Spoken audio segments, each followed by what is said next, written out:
Hi ನಮಸ್ಕಾರ ಎಲ್ರಿಗೂ welcome back to my channel. ನಾನಿವತ್ತು 15ರಿಂದ 20 ನಿಮಿಷದೊಳಗಡೆ ಮಾಡ್ಕೋಬೋದಂತ ನಾಟಿ ಸ್ಟೈಲ್ ಚಿಕನ್ ಫ್ರೈ ರೆಸಿಪಿನ ತೋರಿಸ್ತೀನಿ. ಇದನ್ನು ಬ್ಯಾಚುಲರ್ಸು ಮತ್ತು ಯಾರಾದರೂ ನೆಂಟರು ಬಂದರೆ ಕ್ವಿಕ್ಕಾಗಿ ಮಾಡ್ಕೊಳ್ಳೋ ಅಂಥ ರೆಸಿಪಿ ಇದು. ತುಂಬ ಸಿಂಪಲ್ಲು, ಮನೆಯಲ್ಲಿರೋ ಇಂಗ್ರೀಡಿಯೆಂಟ್ಸ್ನೇ ಬಳಸ್ಕೊಂಡು ಮಾಡ್ಕೊಳ್ಳೋ ಅಂಥ ರೆಸಿಪಿ.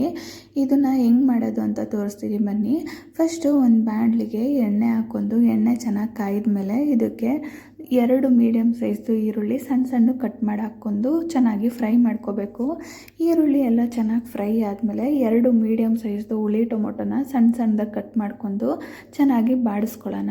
ಟೊಮೊಟೊ ಚೆನ್ನಾಗಿ ಬಾಡಿದ್ಮೇಲೆ ಒಂದು 250 ಗ್ರಾಮ್ ಅಷ್ಟು ಚಿಕನ್ ಹಾಕ್ಬಿಟ್ಟು ಚೆನ್ನಾಗಿ ಫ್ರೈ ಮಾಡ್ಕೋಬೇಕು. ಇದು ಚಿಕನ್ ಎಲ್ಲ ಸ್ವಲ್ಪ ಫ್ರೈ ಆದಮೇಲೆ ಇದಕ್ಕೆ ಒಂದು 1/2 ಸ್ಪೂನಷ್ಟು ಅರಿಶಿನ ಪುಡಿ ಹಾಕಿ ಚೆನ್ನಾಗಿ ಮಿಕ್ಸ್ ಮಾಡ್ಕೊಳ್ಳೋಣ. ಇವಾಗ ಇದಕ್ಕೆ ಒಂದು ಸ್ಪೂನಷ್ಟು ಗರಂ ಮಸಾಲ, 1/2 ಸ್ಪೂನಷ್ಟು ಅಚ್ಕಾರದ ಪುಡಿ, 1 ಸ್ಪೂನಷ್ಟು ಧನಿಯಾ ಪುಡಿ ಹಾಕಿ ಚೆನ್ನಾಗಿ ಫ್ರೈ ಮಾಡ್ಕೊಳ್ಳೋಣ. ಇವಾಗ ಇದಕ್ಕೆ ರುಚಿಗೆ ತಕ್ಕಷ್ಟು ಉಪ್ಪನ್ನ ಸೇರಿಸ್ಕೋಬೇಕು. ಚೆನ್ನಾಗಿ ಮಿಕ್ಸ್ ಮಾಡಿಕೊಂಡು ಎಣ್ಣೆ ಬಿಡೋ ಟೈಮಲ್ಲಿ ಇದಕ್ಕೆ ಕರಿಬೇವು ಸೊಪ್ಪು 1 ಹಿಡಿ ಮತ್ತು ಕಟ್ ಮಾಡಿ ಇಟ್ಕೊಂಡಿರೋಂಥ ಹಸಿಮೆಣ್ಸಿನ್ಕಾಯಿ 2, ಕೊತ್ತಂಬರಿ ಸೊಪ್ಪು ಹಾಕಿ ಚೆನ್ನಾಗಿ ಫ್ರೈ ಮಾಡಿ ಅದು ಚೆನ್ನಾಗಿ ಫ್ರೈ ಆದಮೇಲೆ ಒಂದು ಟೀ ಗ್ಲಾಸಲ್ಲಿ 2 ಗ್ಲಾಸಷ್ಟು ನೀರು ಹಾಕ್ಬಿಟ್ಟು ಪ್ಲೇಟ್ ಕ್ಲೋಸ್ ಮಾಡಿ ಸ್ವಲ್ಪ ಟೈಮ್ ಬೇಯೋಕ್ಕಿಡೋಣ.